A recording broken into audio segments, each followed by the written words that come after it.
ගවේෂණය ගවේෂණයෙන් විමසුම පසුබිම් කරගෙන සත්සඳස නරඹන ප්‍රේක්ෂක ඔබ වෙත තවත් තොරතුරු සනාථ කෙරෙන සත්සඳස විමසා බැලීම ගවේෂණයෙන් හෙළිදරව්ව ඉදිරිපත් කිරීම හිටපු නියෝජ්‍ය රේකු අධ්‍යක්ෂ සඳස මාධ්‍ය අධ්‍යාපන ආයතනයේ සම්පත්ධාරී චන්දසිරි විජේතුංග මහතා. සත්සංස නම්රන ඔබ සැමට සුබ දවසක් වේවා. සත්සංස නම්රන ප්‍රේක්ෂක හිතවතුනි, ඔබ මීට පෙර ගවේෂණයේ වැඩසටහන නැරඹුවා. ඒ වගේම තමයි ගවේෂණයෙන් විමසුම වැඩසටහන නැරඹුවා.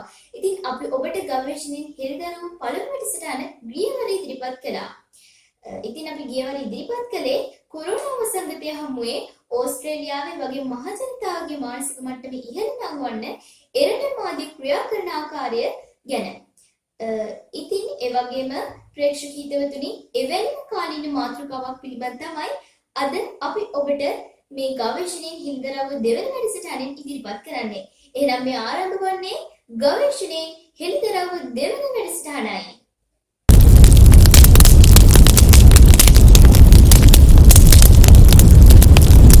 ගවේෂණයෙන් හෙළිදරව් දෙවන වැඩසටහනේ ඔබත් සමග තොරතුරු බෙදා හදාගන්න මාතෘකාව ගැන තවම අපි ඔබට ඉදිරිපත් කළේ නැහැ. එහෙනම් ප්‍රේක්ෂක හිතවතුනි, දැන් අපි මෙවර තොරතුරු හොයා බලන කාරණේ කුමක්ද කියලා නරඹමු. ආයුබෝවන්. මම කවුරුපිටියේ සිට රශ්මි මතීෂා. සත්සංස ගවේෂණීය වැඩසටහන ඇසුරින් අද අසන ප්‍රශ්නය තමයි ඕස්ට්‍රේලියාවේ පාසල් අධ්‍යාපන කටයුතු සඳහා රජය ගෙන ඇති ජාතික වැඩපිළිවෙලට ජනමාධ්‍යෙන් ඉටුවන කාර්යභාරය.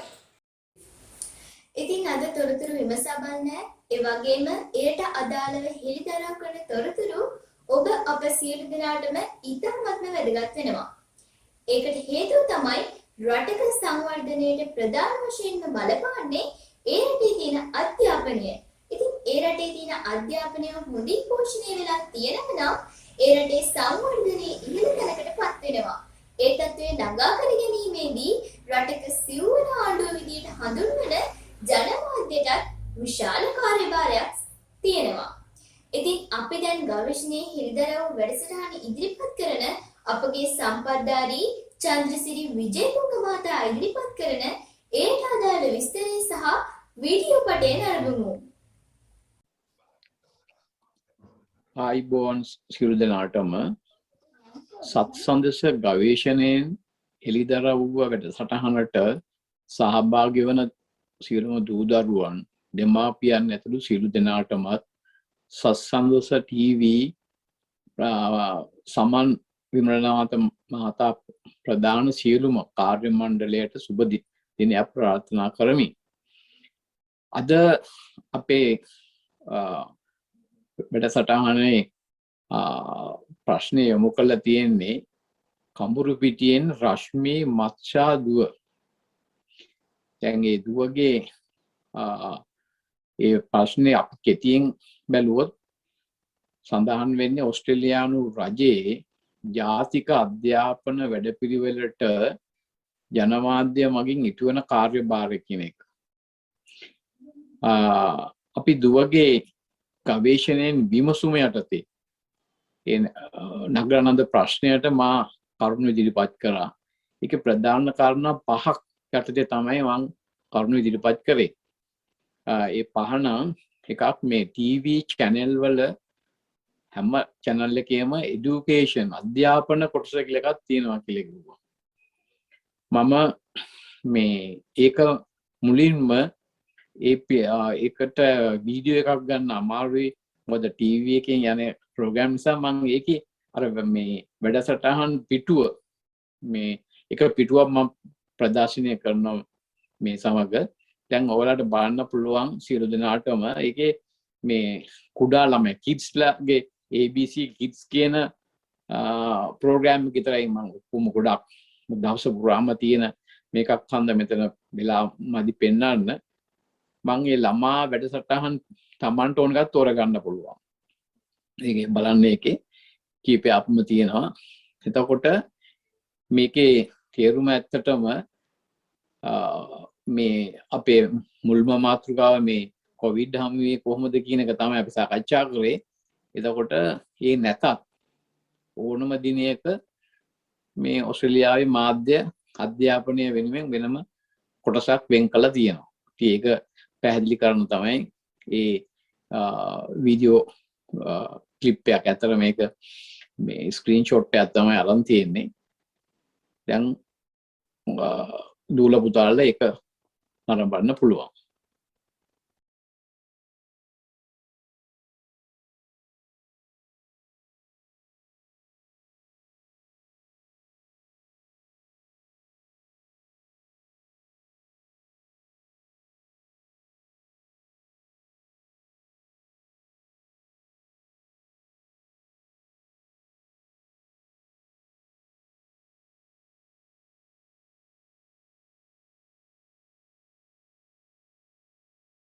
ඔබ මීට ඉස්සර වෙන අනල්ගුවේ ඕස්ට්‍රේලියාවේ ජනමාධ්‍ය එරට අධ්‍යාපනය පෝෂණය කිරීමට ලබා දෙන දායකත්වය ගැන.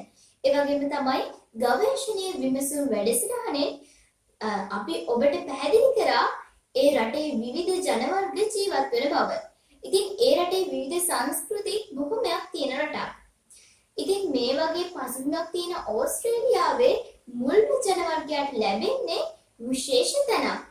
ඉතින් අදටත් ඒ රටේ පුරවැසියෝ ඒ රට ආදි මානව වර්ගයාට ඉතාමත්ම ගරු කරනවා. ඒ රටේ අධ්‍යාපනය තුලත් ඒ ගෞරවය ලැබෙන්න කටයුතු සලසලා තියෙනවා. එහෙමනම් ගවේෂණයෙන් හිරිදරව් වැඩසටහනේ ඒ ගැන තොරතුරු හොයලා බලමු. ඊළඟට දෙවෙනි කොටස මේ අදහස් තමයි මම ඉදිරිපත් කරේ. ඕස්ට්‍රේලියාවේ මේ ගොඩක් මේ ජනමාධ්‍ය ක්‍රම තියෙනවා. ලංකාවේ තියෙනවා රූපවාහිනී පුවත්පත් ඒ වගේ ඒවා. ඒකේ මේ රූපවාහිනී වැඩසටහන වල විශේෂ ආයතනය තමයි SBS කියන එක. SBS ආයතනය. ඒකේ හැම ජන කොටසකටම කාලයක් මේ සෑමදාම පොඩි කාලයක් පැය භාගයක් පැය වගේව තියෙනවා. මේ ගොඩක් මං කොටස් ඉන්නවා. නමුත් මම විශේෂයෙන් මෙතන මේ පෙන්නනවා ඕස්ට්‍රේලියාවේ ඇබෝරිජිනල් සහ ටෝරස් ඇබෝරිජිනල්ස්ලා තමයි මෙහි අපේ අර ඉන්නේ. දැන් අපි කියන්නේ මේ දම්බානේ වැඩි කණ්ඩායම වගේ මෙහි මේ පැරණිම ජන කොට්ටාසය. ඒ කියන්නේ සුදු අය මෙහාට එනකොට මේ හිටි පාරම්පරික මේ ජන කොට්ටාස දෙකෙන් ප්‍රධානක තමයි ඇබෝරිජිනල්. දැනටත් ඉන්නවා. එතකොට මම මොකද විශේෂයෙන් එයාලගේ කොටස දාන්න මම මේ වීඩියෝ ක්ලිප් එක තෝරාගත්තේ. මේ හැම උත්සවයකට මට කලින් කියන්න බැරුණා. මේ අවස්ථාවේ මම කියනවා සෑම ජාතික උත්සවයකද පාසලයකද උත්සවයකද ඕනම එකක මුලින්ම එයාලගේ සිරිතක් තියෙනවා. මේ දැන් අපි තුන් අගමැති නම් අගමැති ජාතික උත්සවයක අමතන ඉස්සෙල්ලා ඒ ඇබෝරිජිනි වරුන්ටයි ටෝස්ලටයි මේ ඒ කට්ටිය සුබ පතනවා වගේ කරනවා. අපි යාගේ කියන්නේ දැන් ඒ මිනිසුන්ගේ රටට ඇවිල්ලා අපි මේව කරනවා කියන්නේ පොඩි ප්‍රතිගුණ සැලකීමක් වගේ පොඩි හැඳින්වීමක් කරනවා. ඉස්කෝලේ වුණත් එහෙමයි. ඒ නිසා මම මේ ඒ වීඩියෝ එකෙන් බලන්න පුළුවන් කොහොමද මේ ඔය SBS ආයතනයෙන් කරපු එක. එයාලා මේ පාසල් වල මේ ඉලක්ක ජන අපි කියන වැඩි සංගීතය තියෙන වැඩි ඒ වගේ නිකන් ඊළඟ සංස්කෘතියට මේ මූලිකත්වයක් තියෙනවා ඒ පාසල් වල. ඊට අමතරව ඉංග්‍රීසි භාෂාවෙන් කරනවා. නමුත් ඒලගේ භාෂා මේ එහෙම්ම තියෙනවා. ඒවා මේ කියන්නේ ආරක්ෂා කරගන්න මේ රජය විශාල මුදලක් දරනවා. ඉතින් අපි මේ ප්‍රෝග්‍රෑම් එක බලමු ඊළඟට. මොකද මම එකෙන් කියන්නේ මෙහි ජනමාධ්‍ය විසින් හැම ජාතීන්ටම එක වගේ සැලකීමක් කරන අධ්‍යාපනය විශේෂයෙන්ම. දැන් අපි ඒ වීඩියෝ එක බලමු අපි දැන්. With just a handful of pupils coming from families who own cars, the bus is crucial. Good morning. Morning. Hey buddy, Hi. how you going? Without the bus, they probably wouldn't even get to school, would they? Probably won't even come to school. Yeah. It's not just the school bus that makes Yipperinya School different. All right. The come pupils here learn all the usual subjects, but also take classes in Indigenous language and culture. We have three special visitors who've come today, Jasmine and Alice and Trent. Will you say hi? Hi. But we're going to start the assembly with our drummers, with Peter.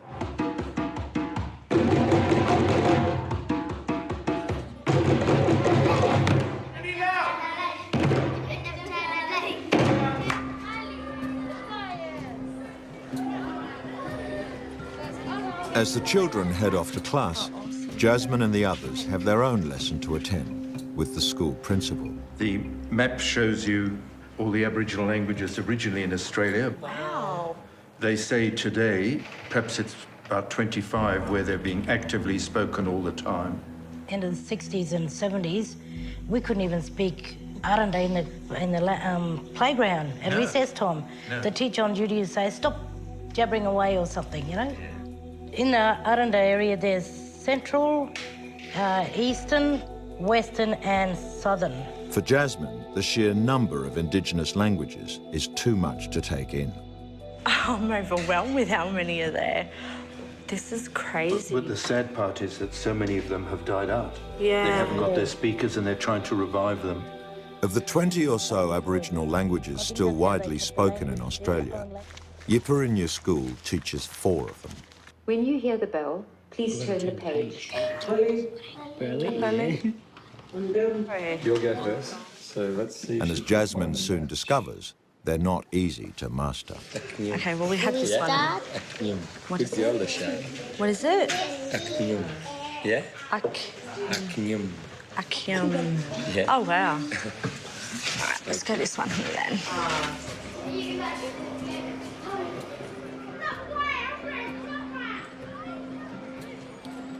She started this journey with the belief that Aboriginal children are given too much. But a day back at school with grateful kids from poor homes has Jasmine questioning herself as a mother. I think that the kids appreciate it a lot more than what, say, my children do, because my children have everything given to them. So I guess we want to give our kids what we couldn't, and I think I've learnt that my kids have too much.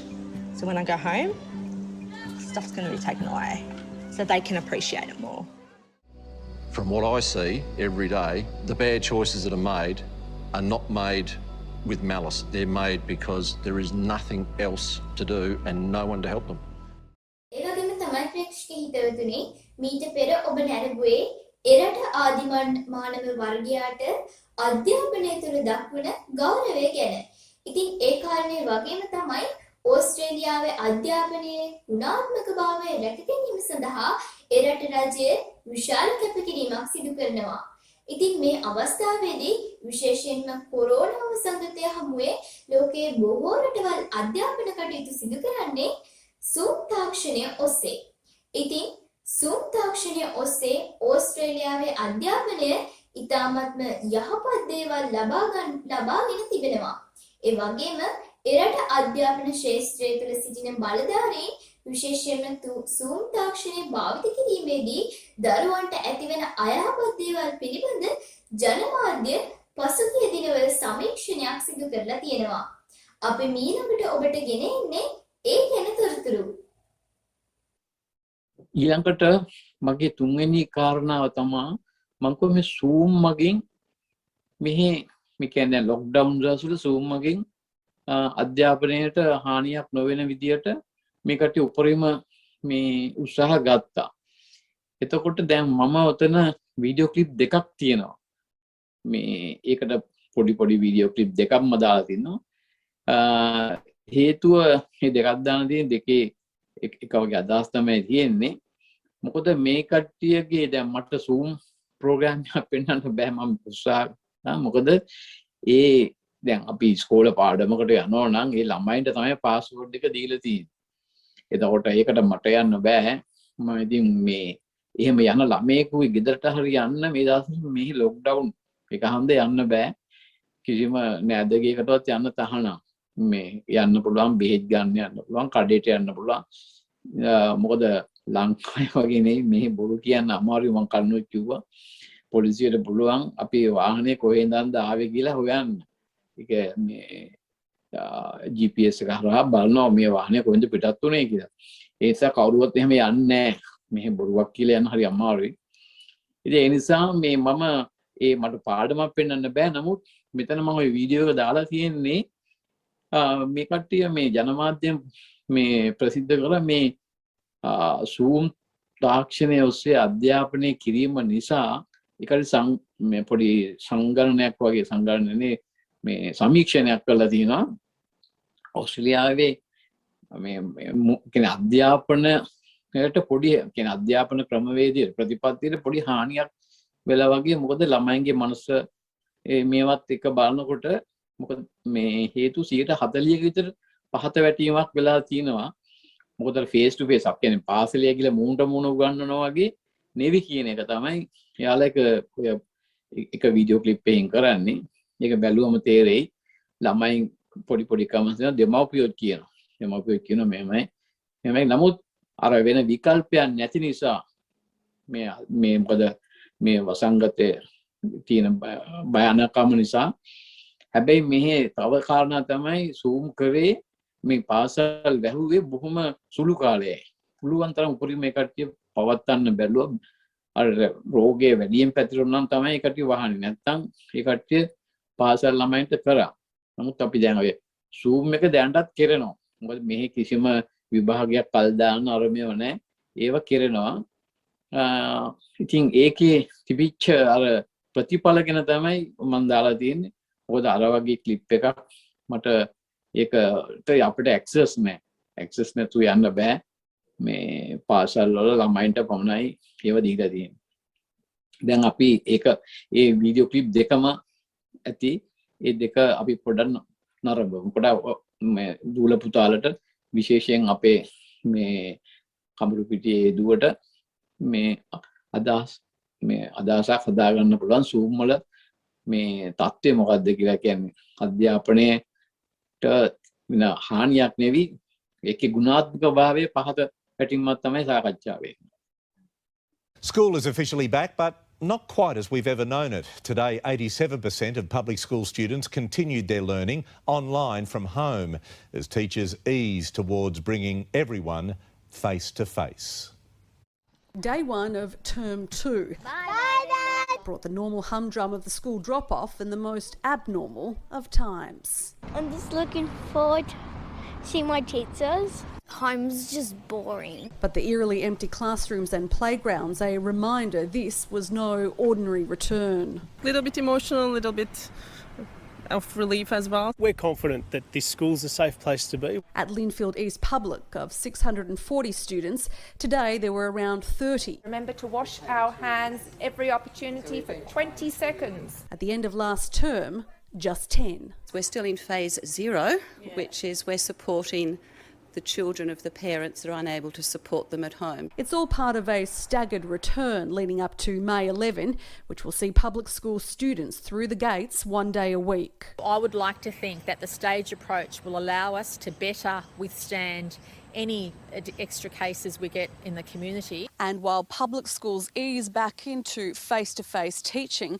some reluctant private schools are now being given incentives to return to learning within the classroom within 4 weeks. The federal government offering what some have labelled a $3 billion bribe or advance for independent and Catholic schools if they commit to a return to classrooms and get attendance rates to at least 50% by the end of May. Classroom teaching is where we need to get to, and that's what we'll be supporting independent and Catholic schools to do. So parents can get back to work, boosting the ailing economy. Early Walsh, 9 News.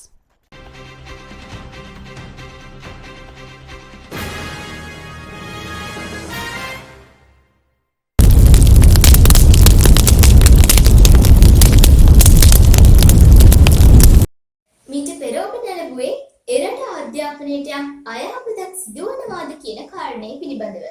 මීළඟට ගවේෂණයෙන් හිරිදරවු වැඩසටහනේ අපි ඔබට ඉදිරිපත් කරන්නේ ඕස්ට්‍රේලියාවේ රජය එරට අධ්‍යාපනය සාර්ථකව පවත්වාගෙන යාමට ගෙන තියෙන පියවර මොනවාද?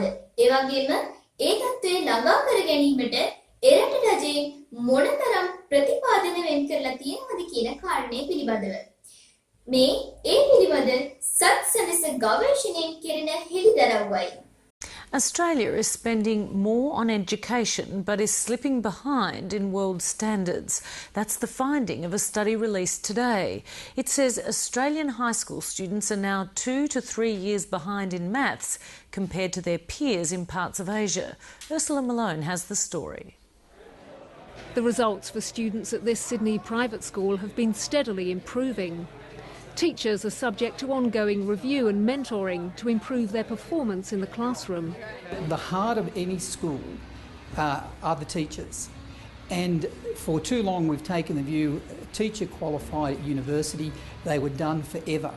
Now, if we took any other area of work in our community, we would not accept that. But this school is one of the exceptions. Across Australia, students are lagging way behind those in Shanghai or Singapore, and for once it can't be blamed on a shortage of money. Spending on education has increased 40% in the last decade. I think there's no doubt that we're failing terribly at trying to get value for money in school education. The report found the money hasn't been spent where it counts, on improving the quality of teaching. The government is throwing money at education through things like school halls and laptop computers. That's where the extra spending has come. What they haven't done is focused on what really matters, which is traditional methods of teaching. This report comes at a crucial time in the education debate. The government's long-awaited Gonski Education Review is due to be released on Monday. We've got to make sure we not only keep up, but we win that education race. Some are hoping it will herald changes to the way public and private schools are funded. What we're seeing in Australia is a deepening division, a growing divide in achievement between advantaged students and disadvantaged students. The current funding arrangements are contributing to a deepening inequality in educational outcome. But today's report says there's already been too much focus on funding and not enough on what happens in the classroom. Ursula Malone, Late Line. ඉතින් මෙතෙක් වෙලා ඔබත් සමග සත්සන්ස අපි තොරතුරු බොහොමයක් බෙදාගත්තා. ඕස්ට්‍රේලියාව ක්‍රියාත්මක වන අධ්‍යාපන ක්‍රමයට රජයෙන් ලබා දෙන ජාතික වැඩපිළිවෙල සඳහා ජනමාධ්‍ය මොනතරම් දායකත්වයක් ලබා දෙනවද කියන කාරණය පිළිබඳවයි අපි මෙවර ගවේෂණයෙන් හිඳරව වැඩසටහනේ ප්‍රේක්ෂක ඔබ වෙත ඉදිරිපත් කළේ. ඉතින් මේ වැඩසටහන අවසන් කොටස විදියට අපි තෝරාගත්තේ තවත් ඉතාමත් වැදගත් කොටසක්. ඒ තමයි විශේෂයෙන්ම අපේ රටේ මේ තත්ත්වය ළඟා කරගන්න පුළුවන් නම් ඉතාමත් වටිනා ශාස්ත්‍රයක් බවට අපිට හඳුන්වන්න පුළුවන්. මේ තමයි එරට ආබාධිත දරුවන් සඳහා එරට රජයත් ඒ වගේම ජනමාධ්‍ය ආයතනත් ක්‍රියා කරන ආකාරය මොන වගේ දායකත්වයක් දක්වන්නේ කියන ආකාරය. අන්න ඒ කාරණය සඳහා දැන් අපි අවධානය යොමු කරමු. දැන් අවසාන වශයෙන් මම කිව්වා මේ ඩිසේබල් ආබාධිත දරුවන් වෙනුවෙන් මෙහි සීසෝ කියලා වෙනම ඇප් එකක් කියන Zoom වගේ ඇප් එකක් තියෙනවා මේ ළමයින්ගේ මොකද දැන් ඒ ළමයින්ටත් මෙහි මම කිව්වා මගේ කලින් මේකේදී මෙහි ආබාධිත කියලා මේ ෆෝන් කිරිල්ලක් නැහැ. ඒලට විශාල මුදලක් මේ රජයේ අධ්‍යාපන මේ මුදල් වෙන් කරනකොට ඩිසේබල් අයටත් මිලියන ගාණක් වෙන් කරනවා. ඊටත් වැඩි මම හිතන්නේ බිලියනයක් විතර. එතකොට මේ මේකේ දැන් ඔය සීසෝ කියන එක ඇප් එකෙන් කොහොමද කරන්නේ කියන එක පොඩි මේ කියන්නේ සම්පූර්ණයෙන් කරන්න වෙලා මදි. මම ඒකේ පොඩි වීඩියෝ ක්ලිප් එකක් දාලා තිනවා සීසෝ කියන එක. ඒකේ අරමුණ ඒ ඩිසේබල් අයට කරන විශේෂ මේකක්. ඉතින් ඒ ගැන මම ඉදත් පොඩ්ඩක් විස්තර කරා. මම හිතන්නේ මේක බලන්නේ මම දැම්මේ ඒක මේ ඔයාලට තහවුරු කරන්න මොකද්ද මේ සීසෝ කියලා මේ ආබාධිතයන්ට මේ කරන ක්‍රමවේදය. මම හිතන්නේ ලංකාවේ නම් එහෙම එකක් මම අහලා නැහැ. ආබාධිත උගන්වනවා තමයි වෙනම පාසල් තියෙනවා. හැබැයි එතන බැලුවම ගොඩක් ආබාධිතයෙකුට අපි මේ වැරදිට තේරුම් ගන්නවා අර හැඩරුවම් එහෙම නෙවෙයි. අර ඔටිසම් කියන්නේ පොඩි ආබාධ තියෙන අය. අපිට පේන්නේ නැහැ ඒ කට්ටිය බැලුවට මූණෙන් බැලුවට පේන්නේ නැහැ. නමුත් දැන් උදාහරණ වශයෙන් අපි අහලා තියෙනවා දැන් ඔය ලෝකයේ මම හිතක් කිව්වා මේ ප්‍රධාන කෝටිපති ව්‍යාපාරය තමයි ඉලොන් මස්ක් කියන්නේ. දැන් මේ ඊයේ පෙරේදත් එයා අභ්‍යාකාශයට ඇරියා මේ සංචාරක 5 දෙනෙක් වගේ දෙනෙක් ඇරියා. ඉතින් එයත් ආබාධිත මේ දරුවෙක් මුල් කාලේකට තව මම අහලා තියෙනවා මේ ඇල්බර්ට් අයින්ස්ටයින් උත් ඒ වගේ ඔටිසම් එක්කෙනෙක්. ඉතින් ඒ වගේ ගොඩක් කතන්දර තියෙනවා. නමුත් මෙහි ඒ අයට ප්‍රමුඛත්වය තියෙනවා. ඉතින් ඒ නිසා තමයි මම ඔය මේක දැම්මේ මේ සීසෝ කියලා එක දූල පුතා මේ විශේෂයෙන් මේ අපේ ඒ කමුළු පිටියේ දුවට ආරම්භන්න පුළුවන්.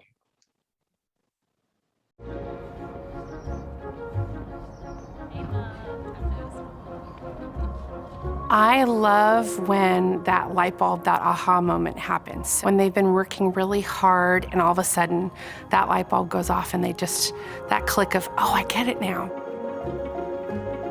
I'm looking for new ways to engage my students every single day. Seesaw, hands down, is the best thing that has ever happened to any of my third grade classrooms. Whether it's math, writing, social studies, in art class, in music class, it works for everything.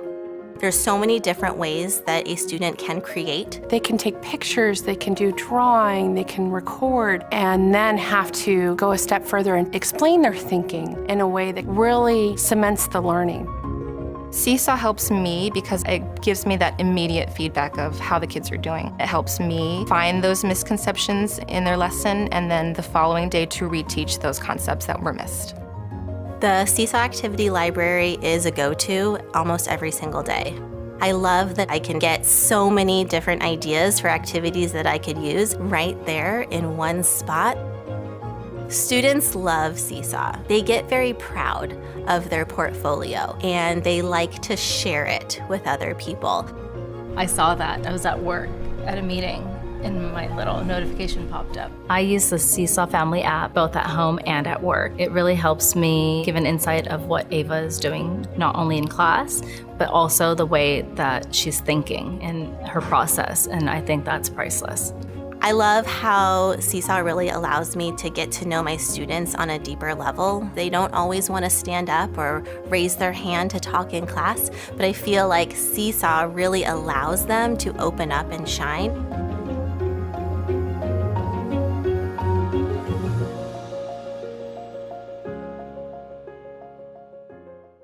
ඕස්ට්‍රේලියාවේ ක්‍රියාත්මක අධ්‍යාපන ක්‍රමවේදය වඩාත් ගුණාත්මකව පවත්වාගෙන යාමට ගන්නා ක්‍රමවේද බොහොමයක් ගවේෂණී හිලිදරව් වැඩසටහනේ අපි ඔබට ඉදිරිපත් කළා. ඒ ඔබ නැරඹු ක්‍රමවේද වගේම එරට පාසල් දරුවන් විශේෂයෙන්ම ජාතික අධ්‍යාපන ක්‍රමවේදය තුළ ජනමාධ්‍ය විෂය ගැන විශේෂ තැනක් දීලා තියෙනවා. ඔවුන්ට කුඩා කාලයේ සිටම ඒ සංනිවේදන අධ්‍යාපනය ගැන ඒ වගේම මාධ්‍ය ශාස්ත්‍රීය අධ්‍යයනයන් ගැන පාසල් දරුවන්ට කුඩා කාලයේ සිටම ජනමාධ්‍ය නිරත වන ආකාරය පිළිබඳ අත්දැකීම් ලබා ගන්නා ආකාරය පිළිබඳ වීඩියෝ පටයක් සහ විස්තරයක් දැන් අපි නරඹමු. ඊළඟට මම මේ හතරවෙනි කරුණ වශයෙන් සාකච්ඡා කරන්නම නෙවෙයි මම මුලින් එකේ කිව්වේ නැති වුණත් දැන් මේ සත්සන්දස මගින් කරන වැඩපිළිවෙල මේ මාධ්‍ය විශේෂයෙන් ජනමාධ්‍ය ගැන ළමයින්ට මේ අධ්‍යයනයක් දෙන්නේ මම දන්න විදියට. ඉතින් දැන් මම කරන්නේ මේ ඕස්ට්‍රේලියාවේ ජනමාධ්‍ය ගැන අපි සාකච්ඡා කරේ. මෙතන මේ ළමයි මේගේ වොයිස් කාට් එක කියන්නේ මේ විස්තර අහනවා. ඒ මොකද්ද මේ ඕස්ට්‍රේලියාවේ නිවුස් ප්‍රවෘත්ති වල හරි වැරද්ද අපි කොහොමද ඒක සත්‍ය වාර්තාවක්ද නැද්ද කියන එක ගැන පොඩි මේ නිකන් මේ පොඩි මේ දැනුවත් කිරීමක් වගේ යන්නේ. ඒක මම දැන් මේ විශේෂයෙන් ඔය සත්සන්සේ ඉන්න දූල පුතාලට වැදගත් වෙයි. ඒක පොඩි ක්ලිප් එකක් දාලා තියෙන්නේ. ඒක අවශ්‍ය කාරණා ඇත්තටම තියෙනවා. ඒ නිසා දූල ඒක නරඹන්න. මොකද මේ පාසල් දරුවන්ට විශේෂයෙන් වැදගත් මේ ප්‍රවෘත්ති අපි බලනකොට මේක සත්‍ය අසත්‍යතාවයේ නිර්වැද්‍යතාවයේ කොහොමද අපි හිතන්නේ කියන එක තමයි ඒක තියෙන්නේ. මොකද මට ඔක දාන්න හිතුනේ මම දැන් මේ අපේ ප්‍රෝග්‍රෑම් එකට අදාළ නොවුනත් මම මේක කියන්න ඕන. මම මේ පහුගිය දවසේ ලංකාවේ 16 වෙනිදා දවල් 11:55 බලනවා. මම මෙහි ඉඳන් බලනකොට දැක්කා කැම්පස් එකේ කොළඹ කැම්පස් එකේ දුවේ නව නිර්මාණ 20ක් කරපු එක්කෙනෙක් එයා. එයා කරපු අර කෑමොතන පාස් මේ පරිසර හිතකාමී පාර්සලයක් හදලා ඒකට පුවත්පතකින් දාපු වර්තාවක්. ඒ කියන්නේ සොයන්න බලන්න නැතුව වෙන්නේ නැති. ඒකයි මම කිව්වේ නිර්වැදිතාවයක් නැතුව එයා දාලා තිනවා මේක අනුමත වෙලා නැහැ කියලා. මේ පරිසර අමාත්‍යාංශයෙන්. නමුත් ඒ දුව ඒක දැම්මට පස්සේ පරිසර ඇමතිතුමායි සභාපතිතුමායි දෙන්නම කියනවා නෑ මේ ප්‍රවෘත්තිය වැරදි. අපි ඒකට අනුමත කරලා තියෙන්නේ කියලා. ඉතින් මට හරි හිතට දුකක් ඇති වුණා. මොකද ඒ වගේ නිර්මාණශීලී ළමයෙකුගේ හිත මේ වුණා මේ ප්‍රවෘත්තියන් නිසා මේ ජනමාධ්‍ය.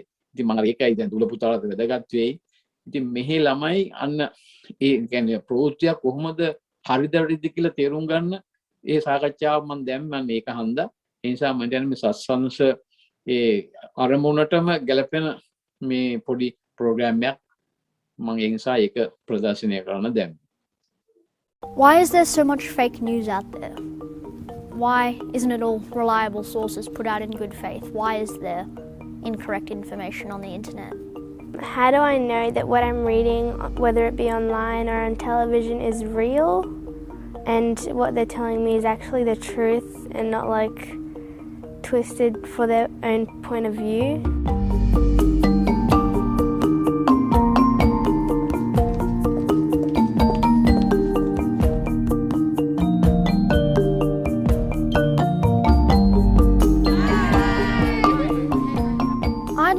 See news media change in the future so we can have a really clear differentiation between fake and reliable sources. I want to ask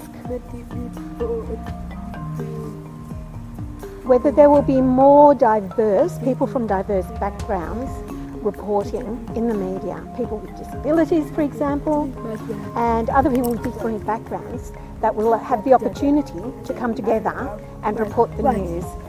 Younger people and people with maybe lower education levels really having the news stories targeted at them so that they are able to have greater involvement.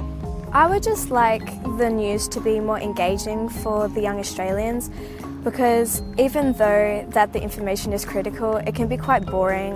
Well, personally, I would like to see news media to interact more with young people like myself, because for me it's important to know that my voice or the voice of people like me is being heard.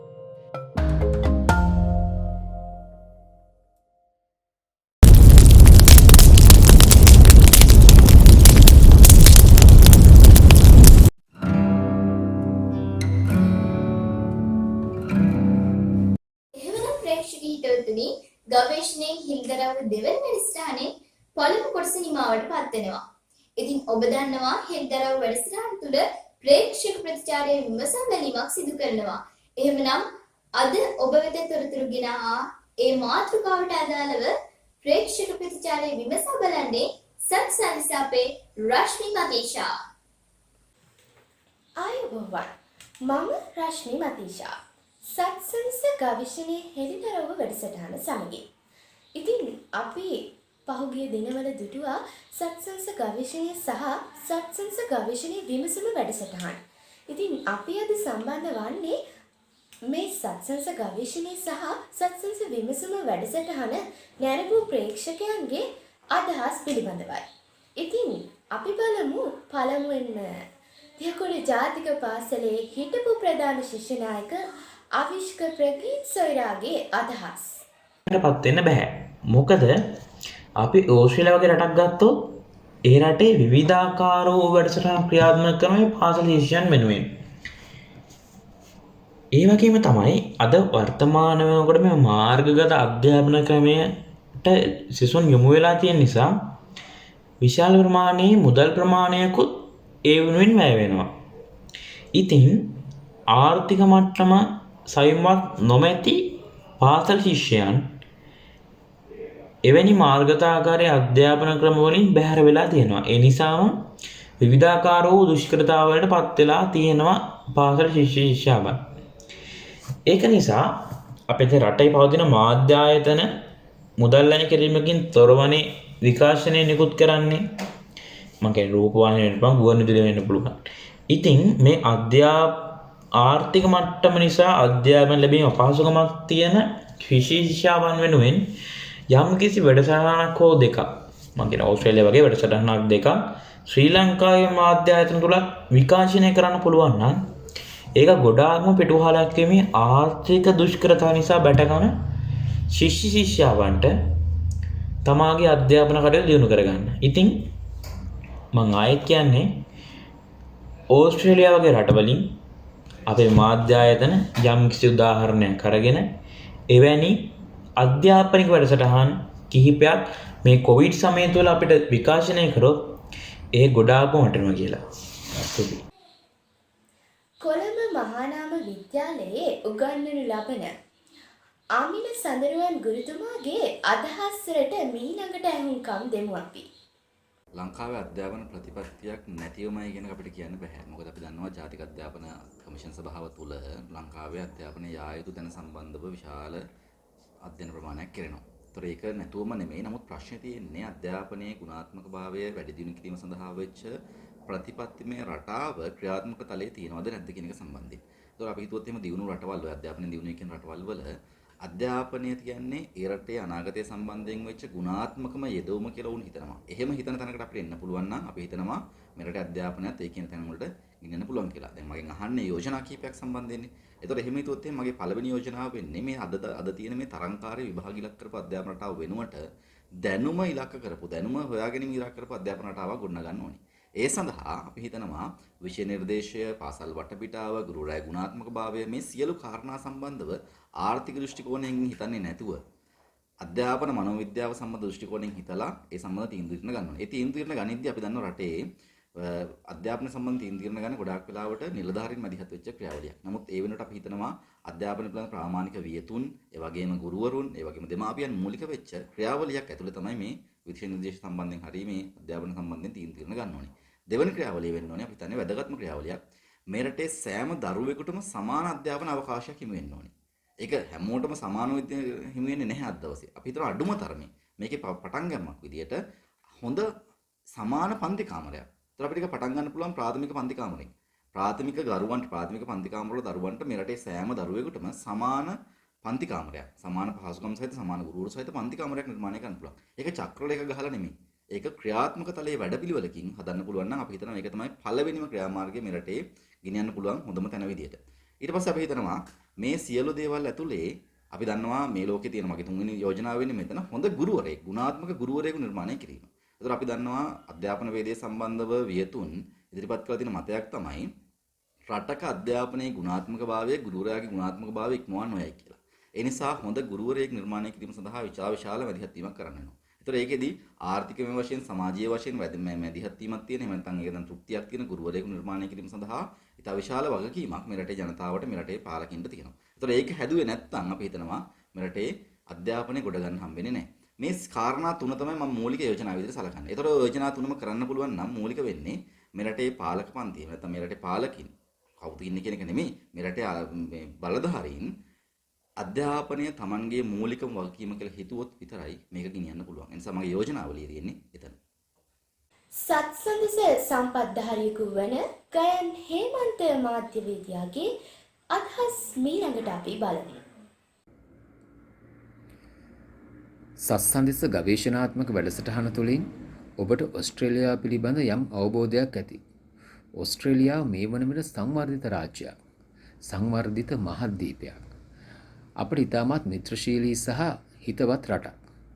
ඕස්ට්‍රේලියාව තමන්ගේ සංවර්ධනය කරා ළඟාවීමේදී අධ්‍යාපනය ලබා දුන්නේ ප්‍රමුඛ ස්ථානයක්.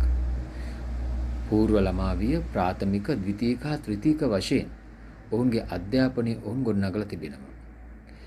කෙටිකාලීන, මධ්‍යකාලීන සහ දීර්ඝකාලීන වශයෙන් ඔවුන්ගේ අධ්‍යාපන ප්‍රතිපත්ති ක්‍රියාත්මක වෙනවා. බලයට පත්වෙන සෑම රජයක්ම මේ අධ්‍යාපන ප්‍රතිපත්ති ක්‍රියාත්මක කරනවා. ඔවුන්ගේ වටිනාම සම්පත ලෙස ඔවුන් සලකන්නේ ඔවුන් රටේ මානව සම්පත. ඒ මානව සම්පත ආරක්ෂා කරගනිමින් ඔවුන්ට අධ්‍යාපනය ලබා දෙන්නට ඔවුන් කටයුතු කරනවා. මේ වන විට නොඑක් ශාස්ත්‍රයන් වලින් ඉතා දියුණු තත්ත්වයට පත් වෙලා තිබෙන ඕස්ට්‍රේලියාව තොරතුරු තාක්ෂණය මත විශ්වාසය තබා තොරතුරු තාක්ෂණය පදනම් කරගත් අධ්‍යාපනයක් සහ ආර්ථිකයකට ළඟා වෙමින් පවතිනවා.